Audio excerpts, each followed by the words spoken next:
કેશોદના અજાબ ગામે પત્ની સાસરિયાના ત્રાસથી યુવાને ઝેરી દવા પીધી। કેશોદના અજાબ ગામે રહેતા અને ખેત મજૂરી કરીને ગુજરાન ચલાવતા માલદેવભાઈ ભૂતિયાના પુત્ર અર્જુનના જ્ઞાતિના રીત રિવાજો મુજબ ભાવિશાબેન રાણાભાઈ ગરેજા સાથે લગ્ન કર્યા હતા। લગ્ન જીવનમાં વૈચારિક મતભેદ થતા કોર્ટ કેસ થયા હતા। ત્યારે પરિવારના વડીલો જ્ઞાતિના આગેવાનોની મધ્યસ્થીથી સમાધાન કરી ભાવિશાબેન માવતરેથી પરત અર્જુનભાઈ ભૂતિયાના ઘરે આવી ગયા હતા। થોડા મહિના સુખી સંસાર ચાલ્યા બાદ અચાનક એક દિવસ ભાવિશાબેનના ભાઈ જગદીશભાઈ ગરેજા પોતાની બહેનને તેડી ગયા હતા। કેશોદના અજાબ ગામના સરપંચ સહિત આગેવાનો દ્વારા સમાધાન કરાવવા પ્રયત્ન કરતા નિષ્ફળ ગયા હતા અને અર્જુનભાઈ માલદેવભાઈ ભૂતિયાને રોકડા રૂપિયા 20 લાખ આપવા ધાકધમકી આપવા ઉપરાંત માનસિક ત્રાસ આપતા હતા। જેનાથી લાગી આવતા અર્જુનભાઈ માલદેવભાઈ ભૂતિયાએ ઝેરી દવા પી લેતા કેશોદ ખાતે પ્રાથમિક સારવાર આપી વધુ સારવાર માટે જૂનાગઢ ખસેડવામાં આવ્યા છે। અર્જુનભાઈ માલદેવભાઈ ભૂતિયાએ લખેલી સુસાઇડ નોટમાં પત્ની સહિત સાસરિયાઓના ત્રાસથી કંટાળી પગલું ભર્યું હોવાનું લખ્યું છે અને તમામના લખેલા નામ મુજબ સાસુ નંદુબેન રાણાભાઈ ગરેજા, સાળો જગદીશભાઈ રાણાભાઈ ગરેજા, પત્ની ભાવિશાબેન અર્જુનભાઈ ભૂતિયા, સાડુભાઈ કમલેશભાઈ કાળાભાઈ કેશવાળા, સાળી પુરીબેન કમલેશભાઈ કેશવાળાનો ઉલ્લેખ પણ કર્યો છે। હાલમાં અર્જુનભાઈ માલદેવભાઈ ભૂતિયા ગંભીર રીતે જીવન મરણ વચ્ચે ઝઝૂમી રહ્યા છે। કેશોદ પોલીસ દ્વારા આગળની તપાસ હાથ ધરી કાયદેસરની કાર્યવાહી હાથ ધરી છે। સંવાદદાતા જગદીશ યાદવ, ઇન્ડિયા 24 ન્યૂઝ, જૂનાગઢ।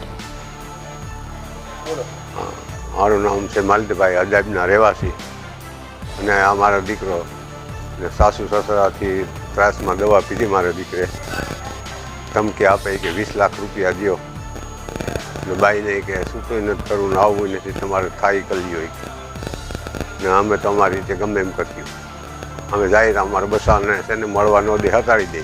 પછી શું કહે કે છોકરાને ભારણ પોષણ દો, ભારણ પોષણ ક્યાંથી દેવું, અમારે અમને મુલાકાત ન કરવા દે, છોકરા હટાડી દે, અમે જાય હતા આડાવડા બધા હટાડી દે અને ધમકી આપે કે 20 લાખ રૂપિયા આપો અમને, 20 લાખ રૂપિયા નહીં આપે તો કે મારે મારી નાખ્યું। છોકરા એના ત્રાસથી દવા પીધી અને આ ગાડીમાં લઈને આવી બધી અમે દવાખાને સમજો સરપંચ જઈ આવ્યા, એક બે વાર તો મગનભાઈ પછી સરપંચ ગામના જઈ આવ્યા, માજી સરપંચ જઈ આવ્યા, બધા હારા માણસો જઈ આવ્યા, 8 માણસ જઈ આવ્યું તો એ કે નથી મોકલવી, છૂટું નથી કરવું। છોકરાએ હા મારો દીકરો મરી જાય તો પછી અમારે શું સાહેબ રહી કરવું, આખું ઘર હોય, છોકરાની મુલાકાતે નથી આવવા દેતા। અટાણે કેશોદ હતા દાખલ, પછી કેશોદથી પછી બેન ચિઠ્ઠી કરી દીધી સરકારીમાં, એમ્બ્યુલન્સમાં આવ્યા હતા સરકારી, પછી અહીંયાનું કીધું કે ત્યાં તમને પોલીસ ખાતું પૂછીએ, પછી આ કાગળ દેજો એ કહે સરકારી કે હું તો સારું, છોકરો મરી જાય તો પછી મારો દીકરો મરી જાય તો મારે રહેવાનું કામ શું છે ભાઈ? આખું ઘર ડોહી રોવે, આખું ઘર બહુ ત્રાસ છે એ લોકોનો।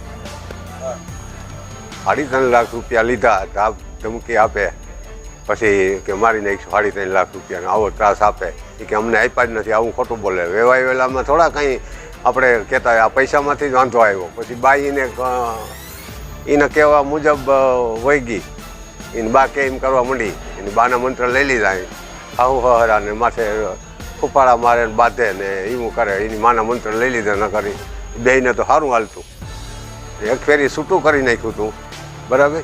પછી છોકરી અમને સોંપી દીધી હતી 3-4 વર્ષની ને તે પછી પાછા તેડી આવ્યા બાઈને, બહુ સારું હાલ્યું, ઉપરવટ થઈને બાઈ આવતી રહી, એના કાગળિયા છે, 2 વકીલું છે, બહુ સારામાં સારું હાલતું।